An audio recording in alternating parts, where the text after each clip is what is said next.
सखी सखी हो देहिया लागिला उनकर जिम के सखी बलमुआ हीरो लागेला फिल्म के सखी बलमुआ हीरो लागेला फिल्म के सखी हौवे सुपर खिलाड़ी टीम के सखी बलमुआ हीरो लागेला फिल्म के सखी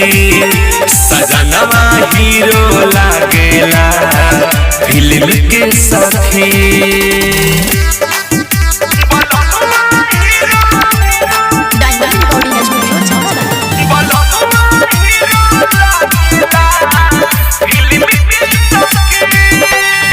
देखी के चेहरा लग जला लागी इनका मेरी टिक टाइगर न लागी ए सखी देखी के चेहरा लग जला लागी इनका मेरी टिक टाइगर न लागी गुनावा भरल बा सभी लिम के सखी बलमुआ हीरो लागेला फिल्म के सखी सजनवा हीरो लागेला फिल्म के सखी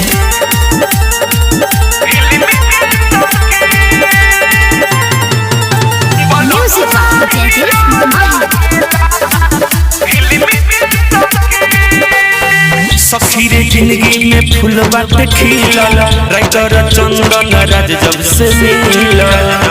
ए सखी खुश बनी हो सखी रे जिंदगी में फूल बाटे खिलल राहुल रोमियो जब से मिलल ऑल बेला असुक खींची बीम के सखी बलमुआ हीरो लागेला फिल्म के सखी सजनवा हीरो लागेला फिल्म के सखी हौवे सुपर खिलाड़ी टीम के सखी बलमुआ हीरो लागेला फिल्म के सखी सजनवा हीरो लागेला फिल्म के सखी।